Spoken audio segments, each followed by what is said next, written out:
It insists on streaming in portrait. But anyway,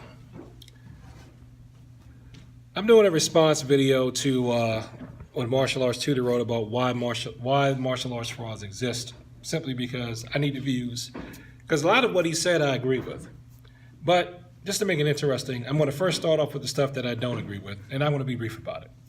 I don't agree with him about no-touch knockouts and things of that nature. Never have, never will. Simply because I've seen it work. I don't think it just only works on people who don't believe, who believe. Because I didn't believe it, and I got knocked out with it. I didn't believe it up until the point I hit the floor, and then I got knocked out. And then I believed. So,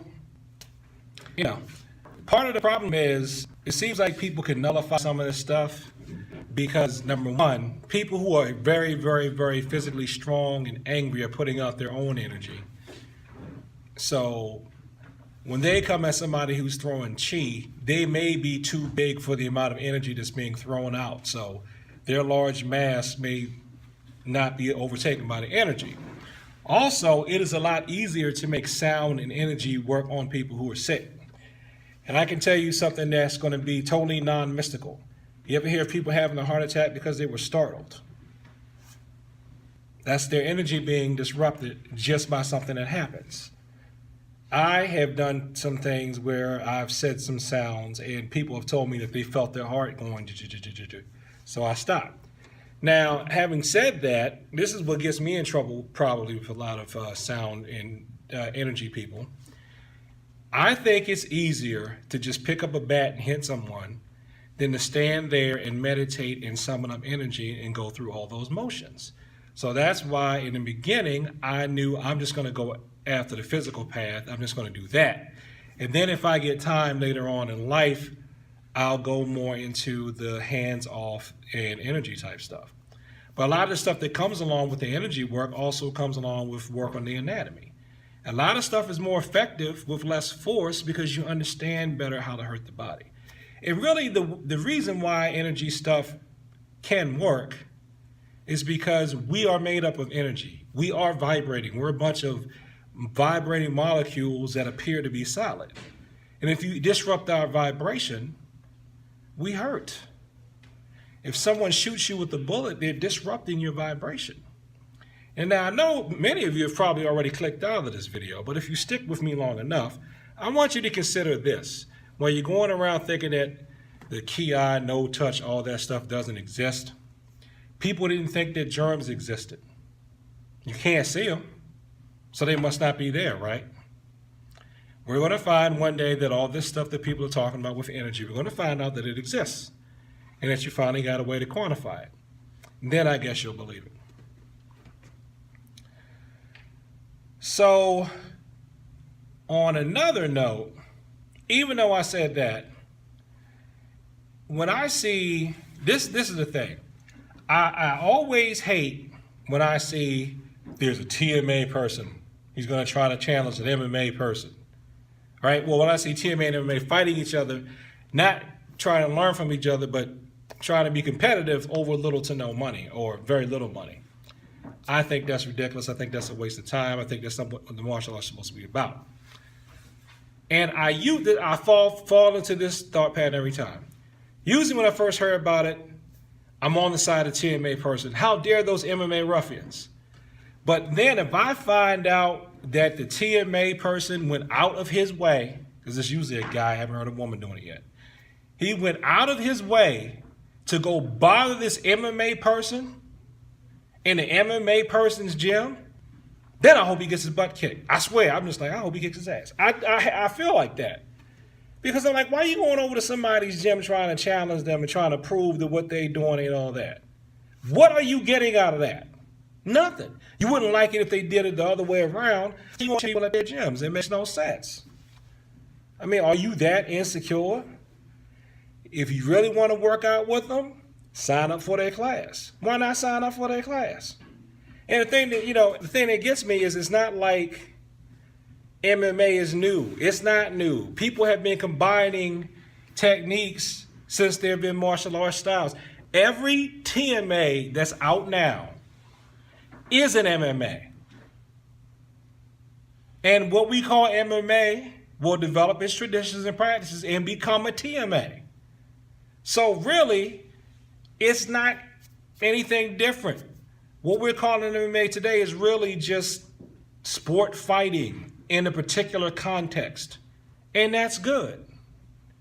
It's good when people are competing against each other. The only thing I don't like about MMA a lot of times is the referees let fighters get beat too much. Stop, once he starts grounding and pounding, when he's like this, okay, stop it now, okay? There's no need to go on. There's no need to go on. We know he's lost. All right, but let's answer the question and get to the stuff I do agree with Taylor with. Everything else I agree with him with, but I want to add this. The main reason martial arts frauds exist is because they're telling people what they want to hear. Whenever I tell people the truth about a martial art thing, how I see it, especially people that don't know anything about the martial arts, or they're either people that don't know anything about martial arts, or they're extremely married to their own viewpoint, so they just don't want to see anything else, they get angry. I can't get them as students. If I tell people, I can teach you how to defend yourself, but don't expect to become a professional fighter coming out of here. I've never fought professionally. We're pretty much recreational people around here. They don't get angry.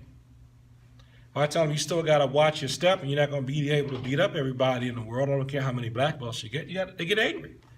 If I tell them that size makes a difference, I can increase your ability to beat up more people, but you're still not going to be able to beat up everybody. You still got to recognize the limitations that you have based on how you were born. They get angry. The thing that really gets a lot of people angry, though, is, if I say, this stuff is for self-defense and you really shouldn't be trying to fight with it anyway, they get angry. When I say Taekwondo is effective, it can be used in a street fight, they get angry. When I say I cross-trained and got a black belt in judo, so I wouldn't have to punch and kick people all the time, so I can have more options, they get angry. When I say I'm not majoring in weapon styles because I can't carry my weapon with me all the time, they get angry. So people who are really frauds, people who are really charlatans, they are just giving the people what they want. It's like the debate of, I don't like gangster rap, I want conscious rap, but yet you don't buy it, and you haven't formed a label to promote conscious rap. It's that type of thing. As long as there's money to be made, paying people whatever they want to hear, someone is going to make money paying people whatever they want to hear, and that's just the way it is, and that's just how it goes, okay? And, and I'm going to close with this. A lot of these people that folks think are frauds, they're not frauds. They're not. I've met a lot of them, and they're not frauds. They believe what they believe, they do what they do, and you can take it or leave it, but they're not frauds. A lot of the people who are the real fake fraud people who are really taking advantage of you, you love. Why? Because they're telling you what you want to hear. And what a lot of you don't want to hear is you're pretty much married to the physical way of handling conflict. You have professional fighter fantasies, even though you know you're never going to step foot in the ring. And you really need to let go of that before you get brain damage or damage your body, your eyesight, or some kind of organs for little to no money, and the stuff's going to creep back up on you when you get older. Ask me how I know. I know firsthand. So thanks for watching this video. Like, comment, and subscribe. Please share this with people like talk about the martial arts. Subscribe to my channel, Cecil Ryu Taekwondo. Thank you for your time, and peace. Now, how do I stop this thing? There we go.